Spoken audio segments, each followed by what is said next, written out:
All right, everyone, we are back with another episode of the Kyle Lanslone Show. And once again, today I am bringing on a guest. Today is my boss at the Libertarian Institute. He is the director there, the editorial director of antiwar.com, the author of several books now, Fool's Errand, Enough Already, and also the definitive and definitely definitive take on the lead up to the war in Ukraine, how and why that happened, Provoked, how Washington started the new Cold War with Russia, and the catastrophe in Ukraine. Scott, welcome to the show.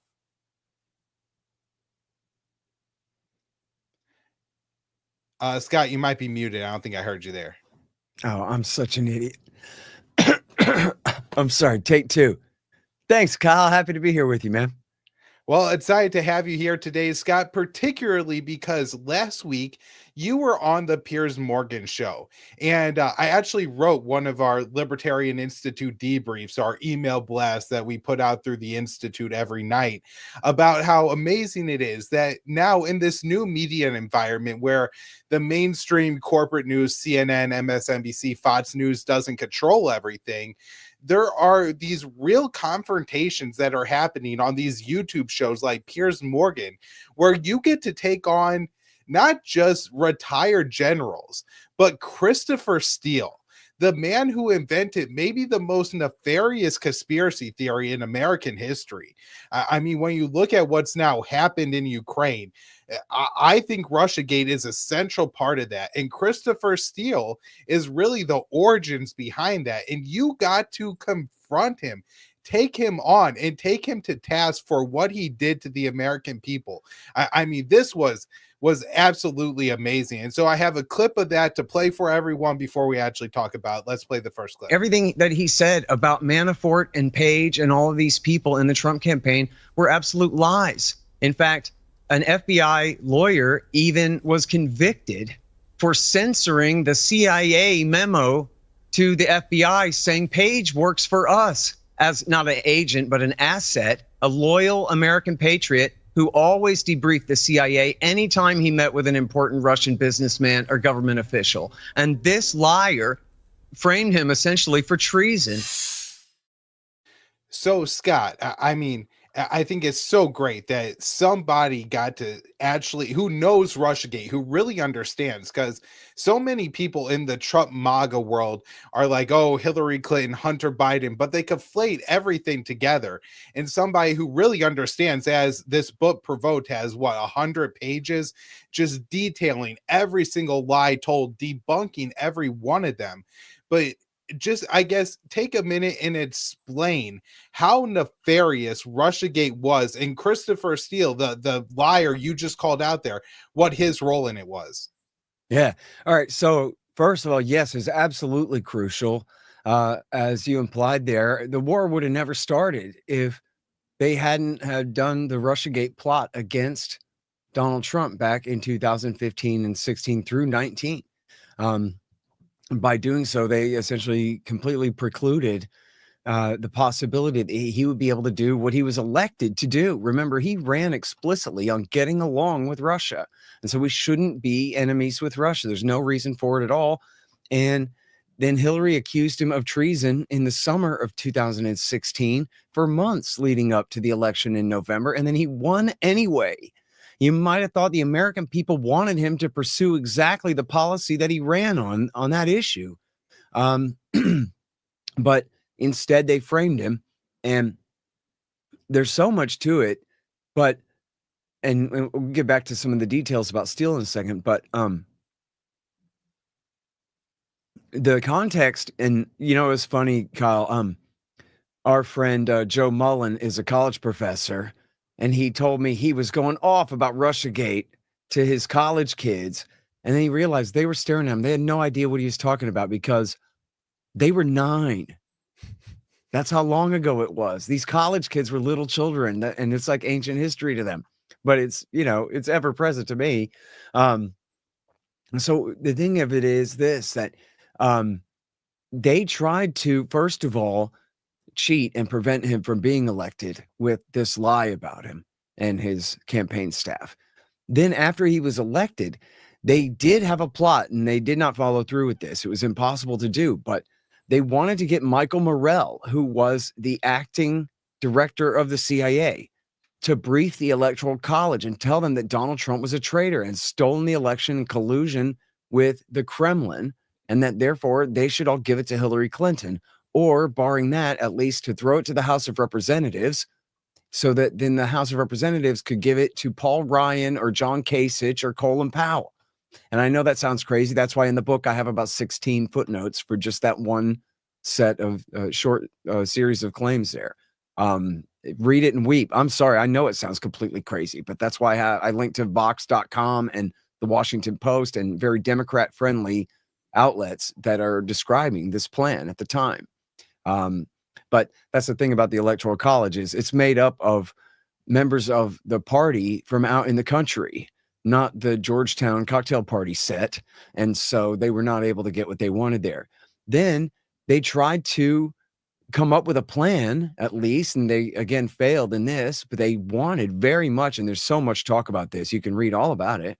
They wanted to use the 25th Amendment, which would be for like if Woodrow Wilson has a stroke or Joe Biden is absolutely demented and out of his mind and his wife is running cabinet meetings, then you use the 25th Amendment to remove them from power for being, essentially physically unable. I forget the exact language, but being unable to discharge the duties of the presidency. And they mean unable like in a legitimate physical sense, not we really want to overthrow our president.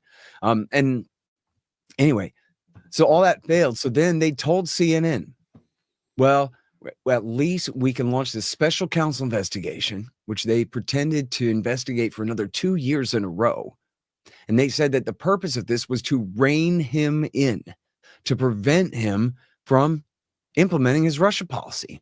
And as Keith Gesson has a quote from, I'm pretty sure it's one of Trump's guys. I always need to double check this quote, but you can read it in there. It's whoever it was someone powerful in Washington saying, when it comes to Russia, Trump is like the captain of a ship. He has his hands on the wheel, but it's not attached to anything. The national government has, as Alexander Vindman explained during the impeachment in Ukraine Gate, son of Russia Gate there, that the interagency has a foreign policy. The government, the empire itself, state and defense and USAID and CIA and the deputies committee, they've decided what our policy is, and Donald Trump has no right to change it. That was the thinking, and that was really, by then at least, by the early part of his presidency, that was the purpose of Russiagate. The avowed purpose of it was to prevent him from carrying out the policy that he was elected to carry out, which was to get along with Russia, i.e., end the ongoing civil war in Ukraine.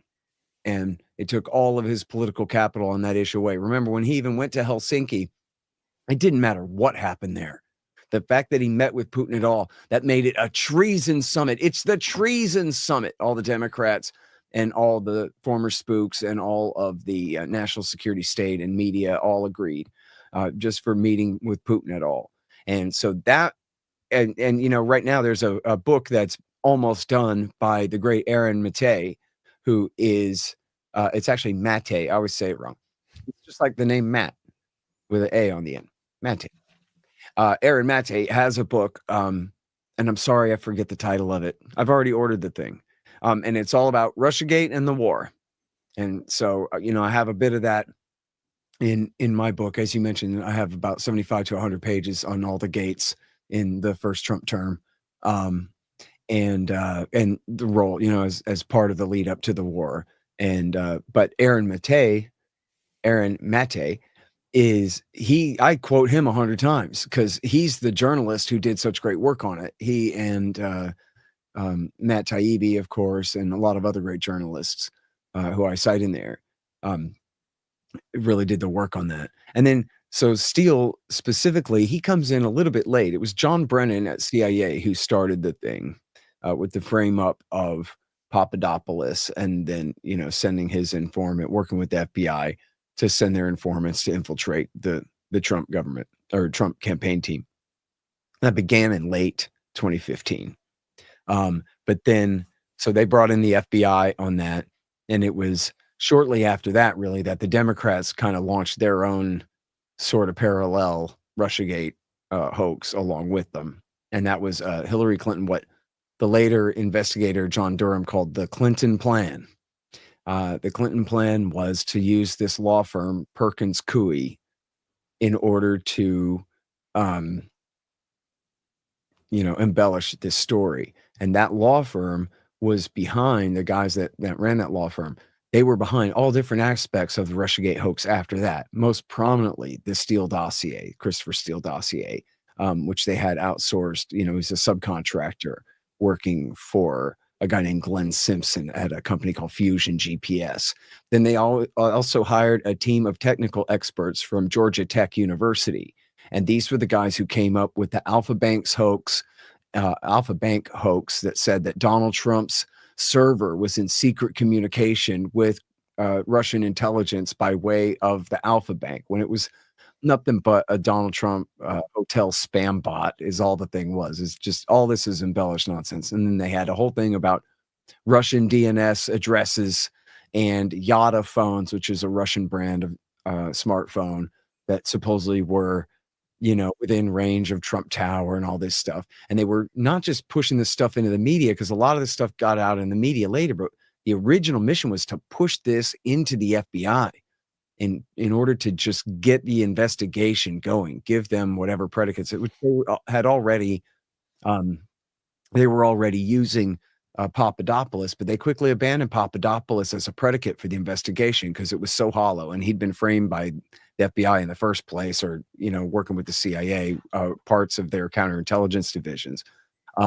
But then when the Steele dossier came out, they glommed onto its lies about Carter Page in order to, the guy we were talking about in that clip, in order to have a predicate to investigate the campaign team. And then once they had an official investigation into Page, they were able to go through 1 hops and 2 hops and et cetera to investigate anyone on the campaign team that they wanted to, essentially. And the whole thing completely snowballed from there. And the thing about Carter Page, as I was saying, is he was essentially a low-level functionary on the campaign team. He was nobody special to them. They didn't know him very well, and he was not crafting American foreign policy or any kind of powerful thing. He was just trying to get a gig as an advisor there. And he was essentially an oil company consultant type, and he would travel to Russia all the time. And as I said in that clip, he was a CIA asset. He's a loyal American patriot. He's doing business in Russia.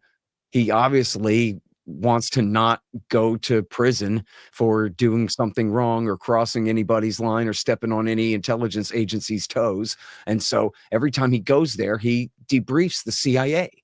And so when the FBI asked the CIA, tell us about your boy here, they sent a memo saying, yeah, he works for us. He's a patriot. He's a good guy. And he tells us everything he knows. Well, the FBI then erased that. A guy named Kleinsmith erased that from the memo.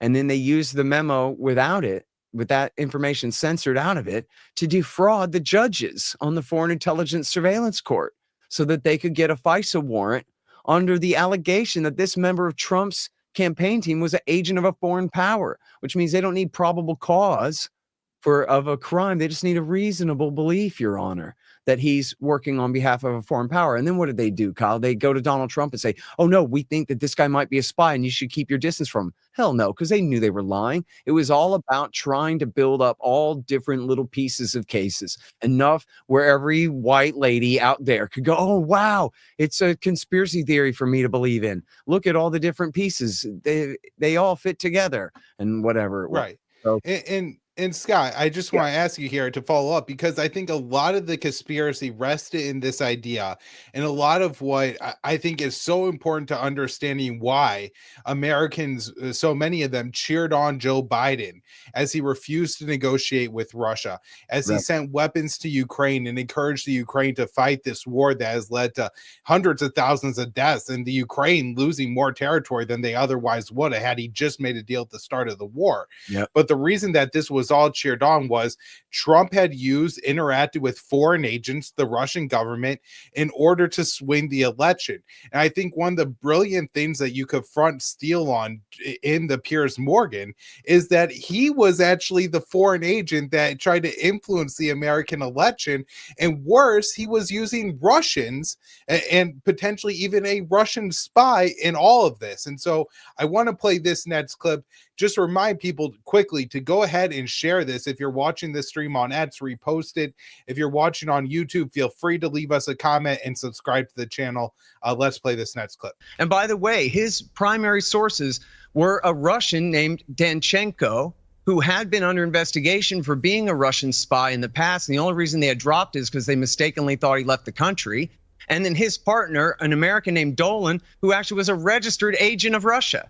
And they were the two primary sources who made up all those lies that you and I just recited, Pierce, that made it into Steele's dossier that they used. And none of it was true. Not the hacking of the DNC, not the Alpha Bank, not any of the Steele dossier.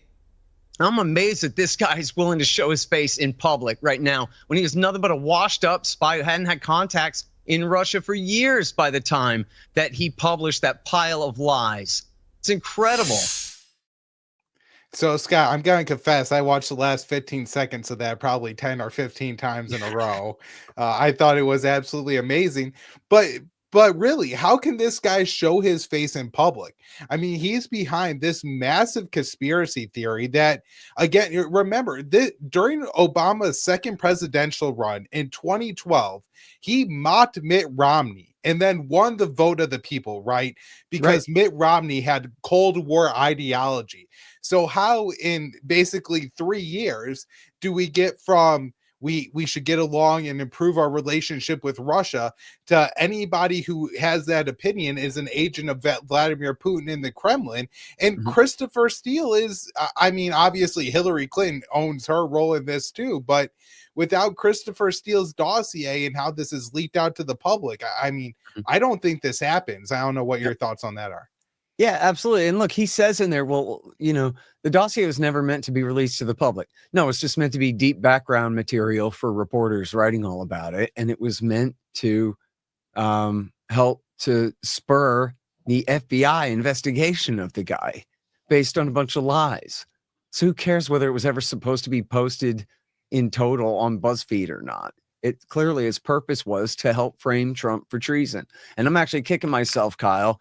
Somebody posted a really funny gif of George Costanza from Seinfeld driving and going, "That's what I should have said." That's me. Because there's all kinds of lies. And right there where I just got mad and said, "Oh, I can't believe that this guy is, you know, out in public and whatever." I really should have said, you see, I just kind of stopped right there. And Pierre's like, "Oh, I should say something." I should have said, and by the way, and I promised to keep my answers shorter for the rest of the day here, but let me please continue to point out that what this guy said about Michael Flynn was also lies. And you know, some of these kooks even implicated Scaramucci, the guy who's on the panel, was falsely accused of being tied to the Russians somehow through some business deal or whatever. The guy himself, Michael Flynn, who's a 3-star general. Steele said, "Oh, Michael Flynn's problems with Kislyak, the ambassador." No, they lied about that. They literally made up a fake transcript, or at least they had the vice president pretend that he was reading off a fake transcript. Apparently, they made a fake transcript to show Vice President Pence and make it look like Flynn had made promises to the Russian ambassador and then lied to Pence about that. And that was completely not true. And when they finally released the real transcripts, it showed that, yeah, there you go. It finally showed that he had not done any such thing. And of course, they pretended to use the Logan Act, which is a law that was passed in the George Washington administration, has never been successfully prosecuted. They've only tried to bring charges under it twice in American history, and it's completely obviously against the First Amendment. Although I'm not really sure, it kind of seems reasonable on its face. Private American citizens not making deals with foreign nation states, but clearly it's completely preposterous that that would apply in this circumstance when this guy is a 3-star general, retired still, the former head of the Defense Intelligence Agency and right-hand man, head of intelligence for Special Operations Command, or for JSOC even, in Iraq and in Afghanistan, and McChrystal's head of intelligence in the Afghan surge. Well, and he is was the designated, wait, real quick, just he's the designated national security advisor of the president-elect incoming. And he has a conversation on the phone with the Russian ambassador where he doesn't promise anything. He asked the Russian ambassador, it'd be nice if you guys did not escalate sanctions in response to Obama's new sanctions on you. He didn't promise to do anything for them at all. And he also asked them to vote against an anti-Israel resolution on the UN Security Council, and they told him no. So that's goes to show their real relationship right there. They totally lied about him. And I'm sorry, go ahead. No, I was going to add that Flynn was the designated to be national security advisor. Right. And this seems much like Steve Witkoff this time around, leaning on Netanyahu to go ahead and accept the ceasefire deal before Trump was technically in office, but he was president-elect and Witkoff was his Middle East envoy. So, and think of how preposterous it would be if you said, he was violating the Logan Act because he was, working on a peace deal, as Joe Biden is literally the lamest of ducks waiting for Trump to come in. And you notice how nobody accused Trump of violating the Logan Act by having Witkoff do any of that. It was clearly brought up by Joe Biden, Vice President Biden at the time, as a red herring accusation against Flynn, as a phony pretext, again, for the FBI to investigate. Oh man, and I'm sorry, I wish I did have a better list in my head the other day of all the stuff. I had reread the Steele section there of all the different lies. The different hoaxes that Steele had put up there. But the most important part of it, I guess, really is Page, because he was the one that they really then used as the predicate for the investigation. Right. Well, Scott, I just want to point out here and have your thoughts on this, where this really seems to, pervade American political speaking even until today. In a Time magazine article published yesterday, this is a story that I will have out for the Libertarian Institute in just a couple hours here. Zelensky was, the Ukrainian president was chastising the Trump administration, saying that Russian propaganda had infiltrated the thinking there.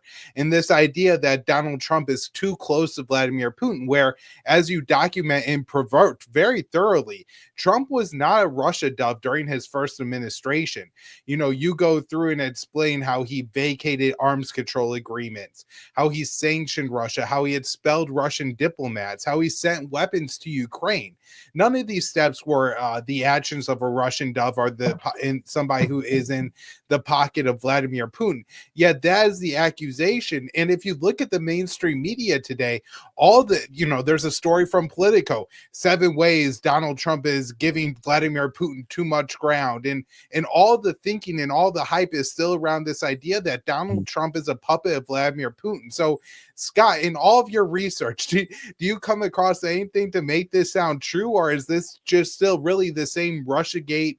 Because even though the conspiracy has been debunked, the main part of that narrative still seems to be alive.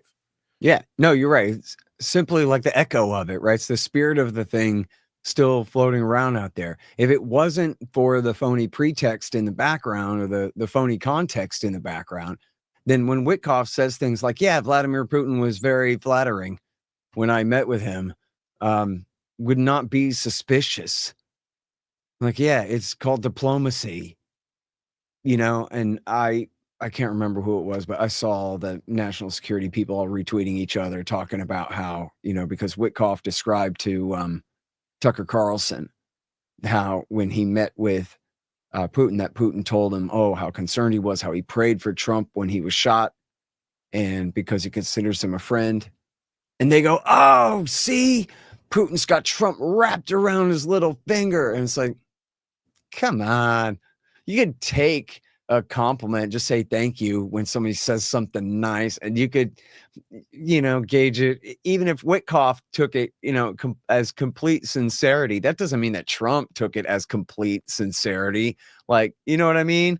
Your business rival says, I'm very sorry about what happened to you that I heard about your bad news or whatever. You go, okay, right? What are you gonna do? You're gonna fight based on when you're trying to solve a thing? That doesn't make him a sucker. If you go back, Colin, remember when he was dealing with Kim Jong-un, they're just recycling the same narrative that they did against him back when he's trying to make peace with North Korea in his first term. They just said, oh, everybody knows that Donald Trump is absolutely the world's worst deal maker, and that somehow North Korea holds all the cards and they're just going to walk all over Donald Trump. They're going to make a chump out of Trump. He's such a sucker. He's such a loser. And he's up against that wily, crafty, brilliant, commie genius, Kim Jong-un, who clearly is going to alpha dog Trump and lead him around the room like a poodle and make him sign on the bottom line and do whatever North Korea says. And what was the basis for any of that? The only thing that they could build off of was, well, Barack Obama never saw fit to make peace with North Korea. So obviously, if it was a good idea, Obama would have done it, I guess. Otherwise, what was their argument? They had no argument whatsoever. They only had a narrative, and it was just like, oh, Joe Biden's fiery State of the Union speech, or he's so sharp as attack, or whatever it was, that they just had that narrative. And remember, this is in the dark days of liberal Twitter, too, and just as at the start of the Ukraine war, as you said, where Russiagate, had totally infected the brains of all these people. And this was the liberal Twitter swarm that dominated the most important website, for American public opinion at that time. So I'm sorry, I lost my train of thought on this Twitter swarm. Well, I mean, Scott, I do want to, it's probably good because I really do want to ask you about the Israel situation here. And I have another clip from your appearance on Piers Morgan talking about that. So let's go ahead and play this next clip.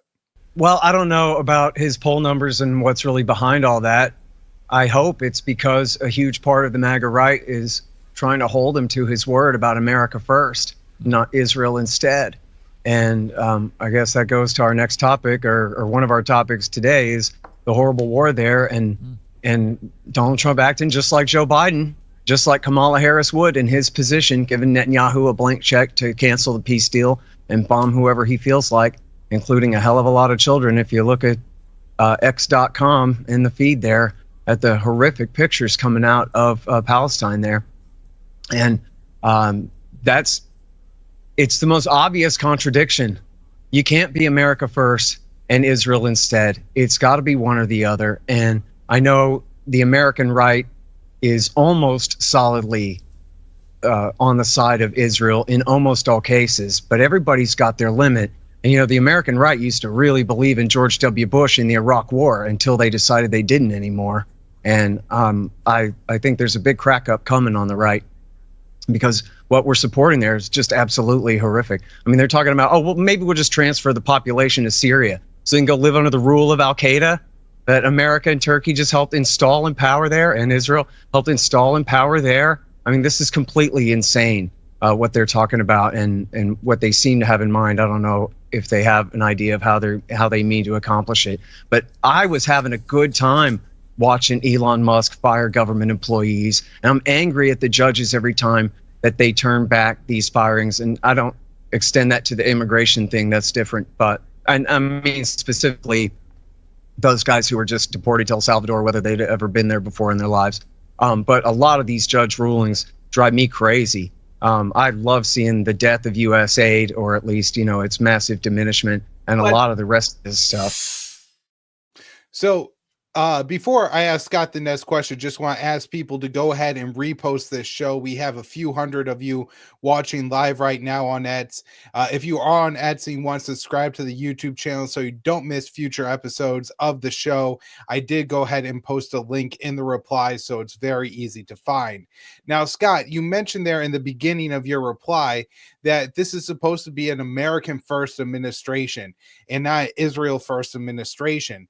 but it just seems like the Israel issue is dominating the Trump administration, just like he's, 5 decade Zionist Joe Biden, who has supported Israel, for decade after decade. We're supposed to have the candidate who's bucking that establishment. And so, I mean, do you see any sign here that Trump is going to maybe? I mean, I know we're not going to get Trump treating Netanyahu like he treated Zelensky in the Oval Office, but maybe have some kind of more balanced Israel policy here, or is he just in line as far as you could tell when it comes to Tel Aviv? Well, what a great question. Wouldn't we all like to know? I mean, we're just at the very start of this 4-year term now again, and he's already gone so far for them. There's been some deviations, but then the Israelis have won, right? So when Trump's special emissary was dealing with Hamas separately and was making a deal to get the one living American hostage out in the bodies of the other American hostages, and make a trade, the Israelis intervened and got the guy fired. He said too much. He went on CNN and started blabbing. He should have not talked. He should have told Jake Tapper that, listen, I got a job to do here. I can't screw it up by saying a bunch of things to you, but I promise we're doing our best and we'll take care of Israeli interests as best we can, and left it at that. Got himself in big trouble by describing that, yeah, we're doing what we can to take care of America's interests because I work for Donald Trump, not Netanyahu, or whatever his exact words. So, and that was it. They got him out of there. According to the Israeli media, there was no question. It was the Israelis. It wasn't even pro-Israelis in America. It was the Israelis who made phone calls and got the guy canned. Yeah. But then as we saw, I don't know how many people in your audience, I guess the big news today is how Jeffrey Goldberg got added to the Signal chat where Trump's national security team was plotting to bomb Yemen again. Mm-hmm. And JD Vance tried to, put a little bit of a break on it. And the rest of the team, I guess, either said nothing or said go for it. And the Secretary of Defense wanted to do it, and they went ahead and did it. And I guess the National Security Advisor as well. And so, they're spreading the word of Yemen, and that does, it clearly does, raise the risk of a full scale, just regional war against Shiite power there.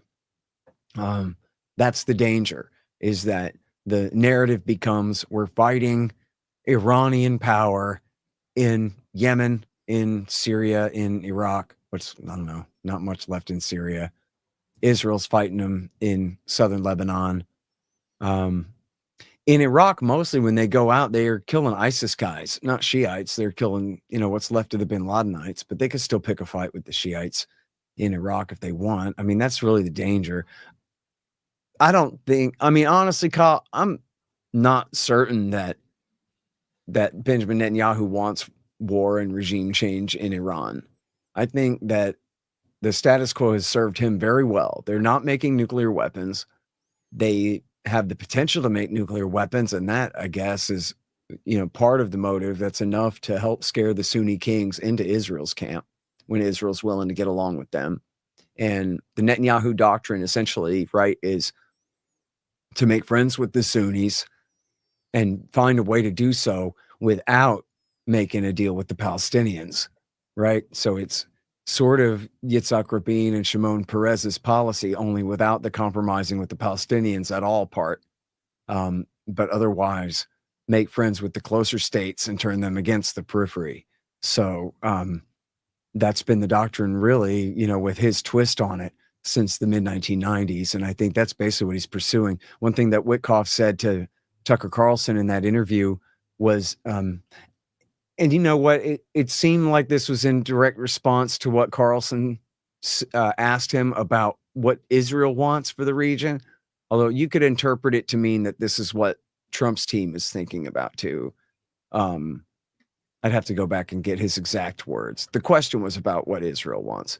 And he said they might recognize the new regime in Damascus, the new al-Qaeda regime under Jolani. And it was funny, like, I don't know whose talking points these are, but Witkoff starts kind of waxing on about, geez, I'm not the same guy I was when I was a young man. Everybody changes, and maybe this guy's going to be all right after all.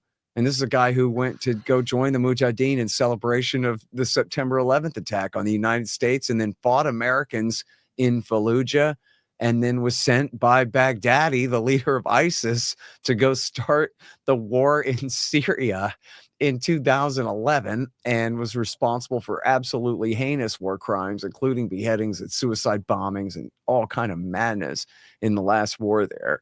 But he had this whole thing about, I don't know, maybe it'll turn out to not be so bad. And so that would be in keeping with the idea that, especially if they're basically tamed by the Turks and act as subcontractors of the Turks, the Al-Qaeda guys, I mean, that maybe the Israelis and the Turks and the Al-Qaeda guys can come to an agreement about how to divvy up Syria. And so I think there's a lot of talk about it, but I think there's probably not going to be a war with Iran. But that is the risk they're taking, essentially, by putting us on the side of Israel to the degree that they are. I mean, it really could escalate to that. And especially, when Trump and his people, a lot of times they just kind of accept these premises and arguments and then just repeat them and make themselves convince themselves, I guess, that oh yeah, everybody knows that the Houthis are the Iranians. They do whatever Iran says, and Iran is responsible for everything that they do. I mean, imagine if Russia held America responsible for everything Ukraine did. And it's, there's a great article years ago called "The Houthis Are Not Hezbollah," about how there's, really are very independent from Tehran. Hell, Tehran told them not to sack the capital city of Sana'a back 10 years ago, and they did it anyway, starting the war with Saudi Arabia at that time. Well, getting a war against them started at that time. Right. And you could almost imagine that if Tehran did have influence in Sana'a, that they would be telling Ansar Allah or the Houthis not to move forward with the attack.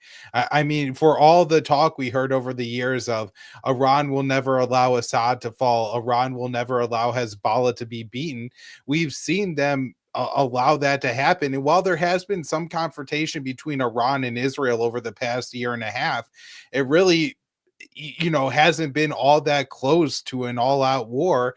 And I guess if you're cold calculating Netanyahu, you really could see the opportunity where you've gotten what you want when it comes to creating greater Israel. You've gotten southern Lebanon, you've gotten southern Syria. The Gaza Strip is utterly destroyed, and now you're working on the West Bank.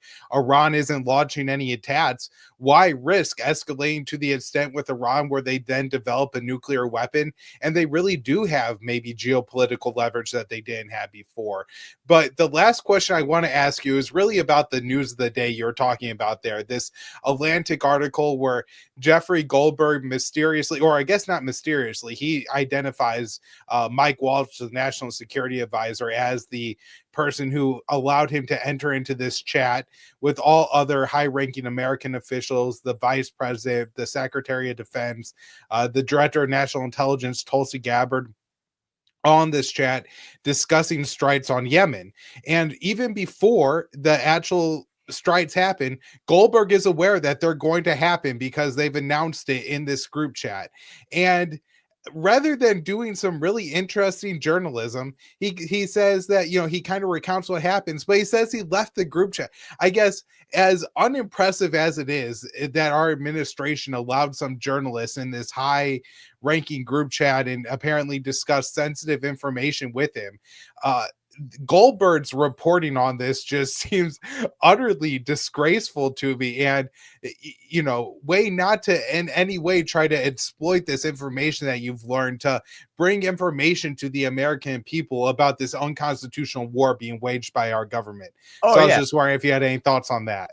Yeah, no, I mean, that's a great point. Your point, I would just echo that he wasn't interested in warning the American people that, oh no, they're going to attack Yemen or anything like that. The story is about their lapse in operational security here, which is an important thing.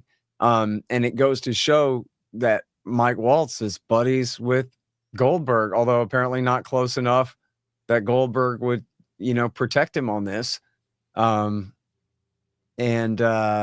apparently he was added inadvertently, because at least the way Goldberg reported it, Waltz did not say to him, hey, I'm going to add you to this group on background or on the record or any kind of thing. He just did it, which is pretty crazy. I don't know if that means he got orders from Tel Aviv to add Jeffrey Goldberg to the group chat or what, you know? I guess I just point out in Goldberg's story, really the only person that is kind of painted to look bad is JD Vance, as he's the one arguing against this. And so you do wonder if maybe Mike Waltz was trying to sabotage Vance.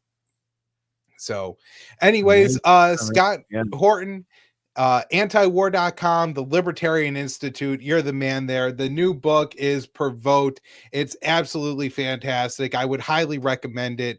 Right now, if you're a regular reader of antiwar.com, I have been publishing excerpts of that book every couple of weeks, and they're absolutely fantastic. The thing I love about publishing these excerpts, Scott, is I've really realized that each little section is almost self-contained, in that you don't even have to read the entire George W. Bush or the entire Donald Trump section or even the entire Russiagate section.